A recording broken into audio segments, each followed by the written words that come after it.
Hello ladies and gentlemen, and welcome to the Week Link, your once a week show where we recap everything that's happened online and in the world. Anyways, this week we have a doozy of stories coming your way, ranging from the Submarine incident to updates on the Andrew Tate case, new laws in Japan which may just ruin VTubing forever, and of course the surprise return of one of YouTube's most iconic duos of all time. But before we get into any of that, we should probably talk about the biggest conversation going on in the streaming world at the moment, with the biggest streamer in the world, XQC, moving over to the controversial site of Kick.com for $100 million.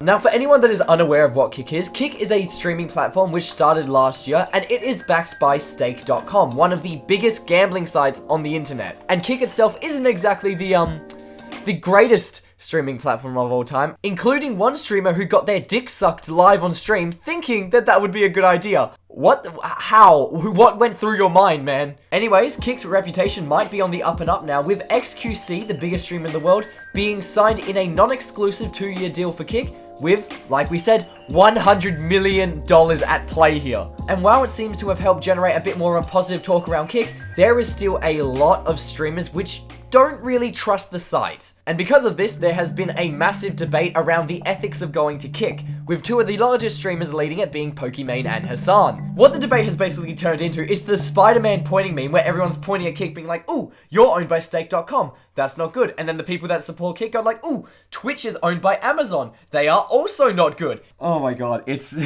To be fair though, both sides do have a good argument to put forward. It makes sense that a lot of the streamers like Pokimane don't want to go to Kick or don't trust it because they fought really hard to get gambling off of Twitch. However, while it is backed by Stake, Kick really isn't the same thing. There isn't advertising being plastered everywhere for Stake, mainly it being contained to the gambling category itself. And with stats leaked by XQC, we see that there is only a 2.7 click-through rate from Kick to Stake. Shared audience of 2.7% between the both of them. It's gonna be really interesting to see if Kick actually can become a full-on rival to Twitch, or if it's just another phase which will burn out like Mixer, because by the looks of it, it might actually be standing a pretty good chance. Now, from one big story to the other, let's talk about the Submarine. On the 19th of June, a submarine belonging to the OceanGate Expedition went down to explore the Titanic and then went missing. The submarine contained 5 people, including the CEO of the company, a billionaire, and his 19-year-old child, just to name 3. Now, once contact was lost, the 2 running theories was that A, the submarine either imploded on itself due to the pressure, or that B, the people were trapped down there with no way to escape. With search and rescue operations going on for days, it was sadly discovered very recently that the submarine did in fact implode on itself. However, while a lot of people are saddened by this loss of life,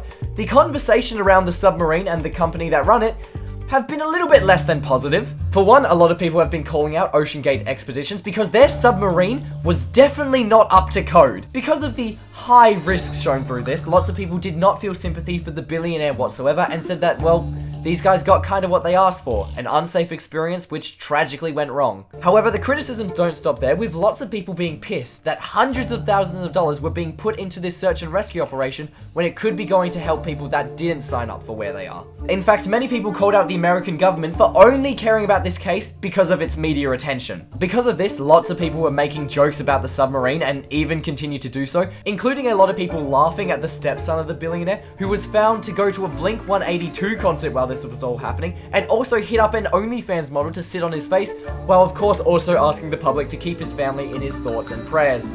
But yeah, it's a really awkward situation to sometimes think about, because end of the day, it is tragic of any loss of life, especially for the 19-year-old child. However, while I don't think anyone deserves that, you kind of understand the risk you're getting into when you sign up to something like that. Anyways, moving on from one tragedy to another oh so woeful tragedy.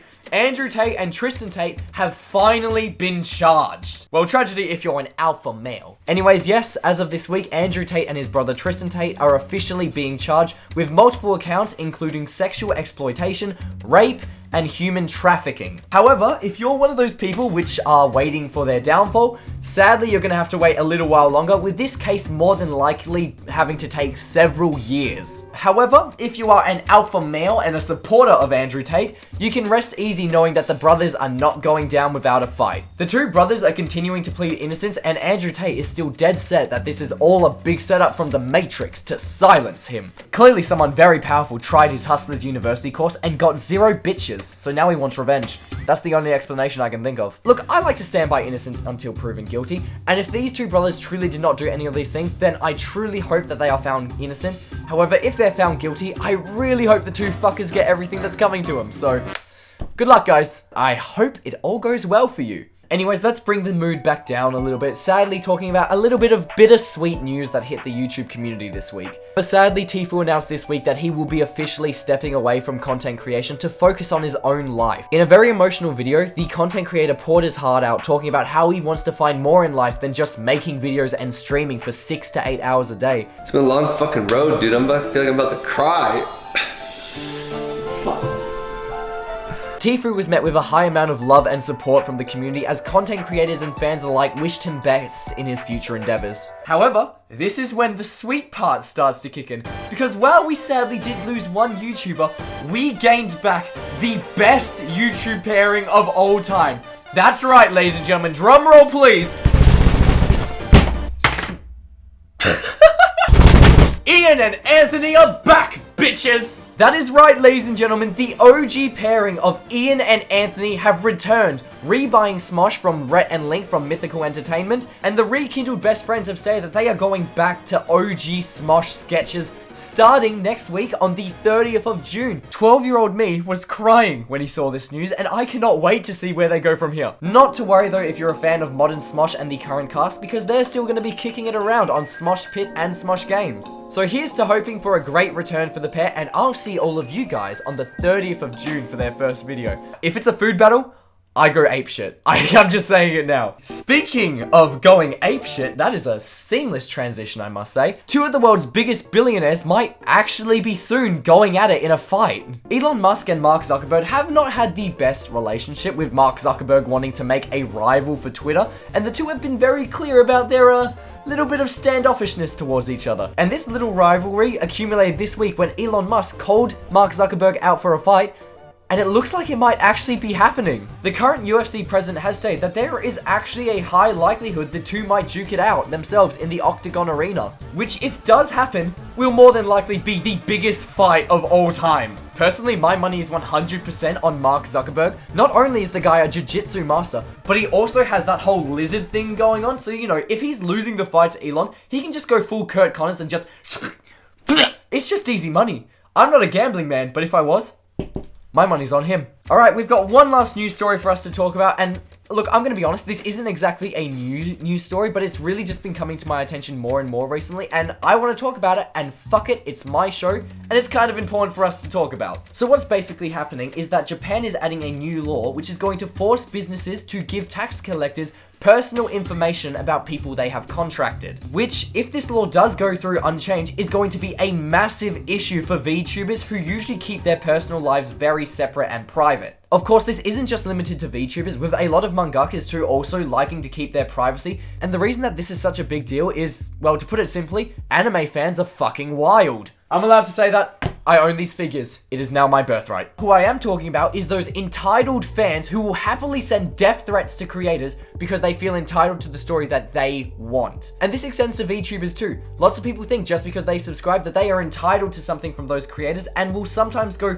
out of their way to get what they want. I mean, even just this week, while not a VTuber, a Twitch streamer had her car burnt down by a crazy stalker. However, sadly, the Japanese Ministry of Finance doesn't really think that this is a large enough or real enough issue for them to really change any of the laws around it. This law is set to be put into motion this October, so hopefully there might be some changes to it, because right now, as the law is, it has the potential to make it a lot easier for people to find these VTubers' identities. Anyways, with that, ladies and gentlemen, that wraps up this episode of The Weak Link. As a special thank you, in case you couldn't read the sign, thank you for 600 subscribers. I really appreciate all of your support, and I really, really hope you like this new series. So until next time, I've been Ben, and this has been The Weak Link, and I will see you guys next time.